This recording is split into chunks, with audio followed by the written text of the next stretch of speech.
Assalamu alaikum, brothers and sisters. Islam in Thailand has shown significant development throughout its history, and this trend continues into 2024.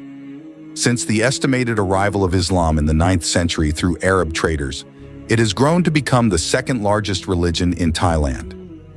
In 2024, the Muslim population in Thailand is expected to reach about 7.5 million people, or approximately 12% of the total population of 62.5 million. The Muslim population in Thailand is not only concentrated in the 4 southern provinces, Pattani, Yala, Narathiwat, and Satun, but is also spread throughout the country, including the capital city of Bangkok and other provinces such as Krabi, Trang, and Phuket. Professor Dr. Tagatat Tejasen was a prominent scientist from Thailand in the field of anatomy. He is known for converting to Islam after attending the 6th Saudi Medical Conference in Jeddah in March 1981, where he was introduced to some verses of the Qur'an that relate to anatomy. As a dermatologist, Professor Tejasen was impressed with the Qur'an's explanation of human skin, which he found to be in accordance with modern knowledge of dermatology. In May 1982, while attending the same medical conference in Dammam, Saudi Arabia, Professor Tejasen acknowledged that he could not find any references in Buddhism that could explain the stages of embryonic development as accurately as the Qur'an. This led him to study further and eventually embrace Islam after finding a correlation between modern embryology and what is mentioned in the Qur'an. His story is often cited as an example of the compatibility between science and the teachings of Islam.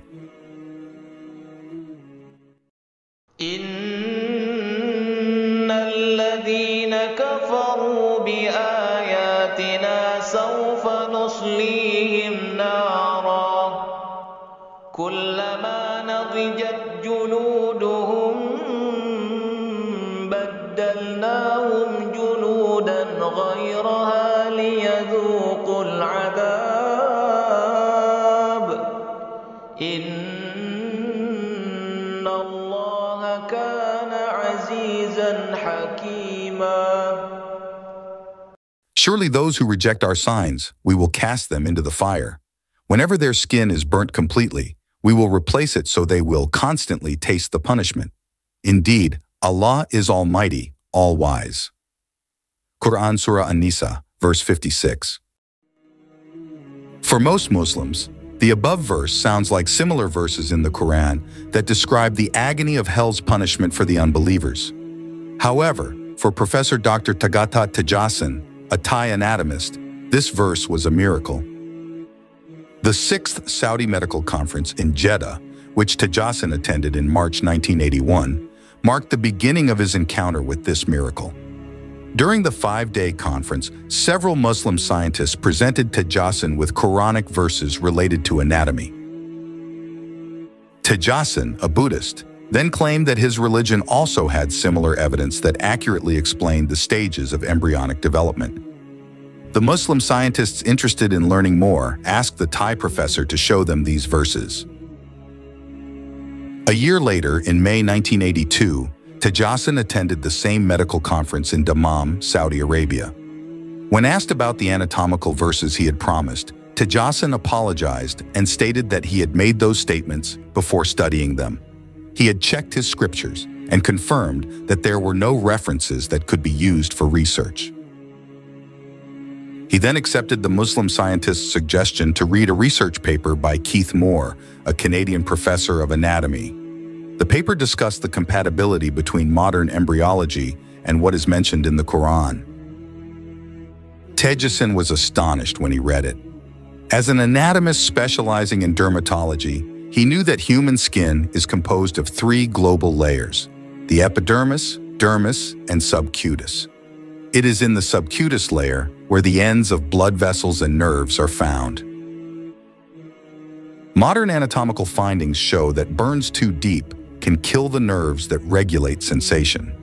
When a 3rd-degree burn, combustio grade III, which penetrates the subcutis, occurs, a person will not feel pain due to the non-functioning of the afferent nerve fibers' ends. The paper not only demonstrated the success of medical technology and the advancement of anatomical science, but also proved the truth of the Qur'an.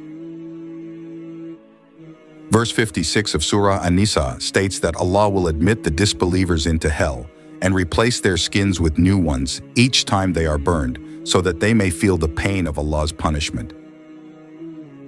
Tejasen's heart raced. How could the Qur'an, revealed 14 centuries ago, have known this medical fact?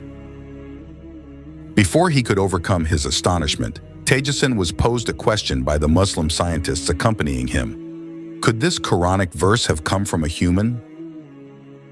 The head of the anatomy department at Chiang Mai University in Thailand immediately replied, "No, the book could not have come from a human." He then paused and continued, "Then, from where could Muhammad have received it?"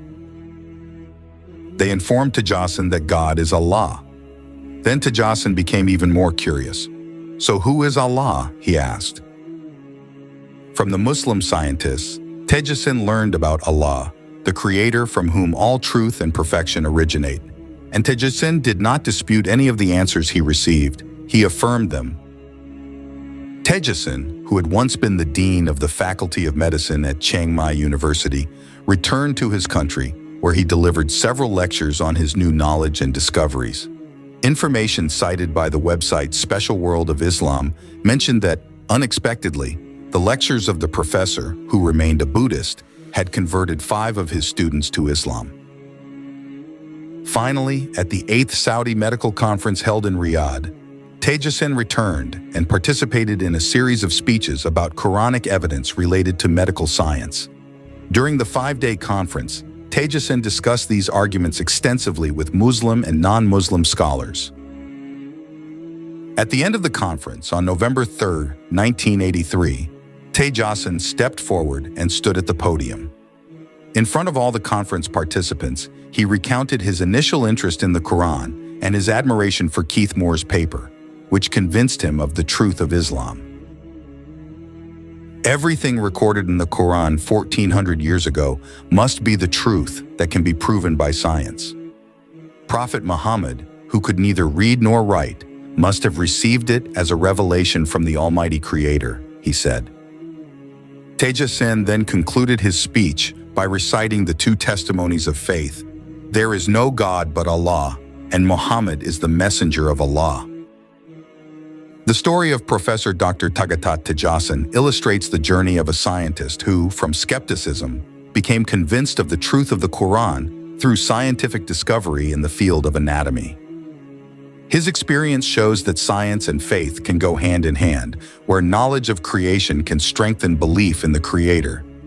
In conclusion, the intersection of science and revelation led him to embrace Islam, affirming that the truths contained in the Quran can resonate even through the lens of modern science. That's all for this video. I hope it has been beneficial for all of us. Thank you for watching until the end of the video. See you in the next video. Peace be upon you and Allah's mercy and blessings.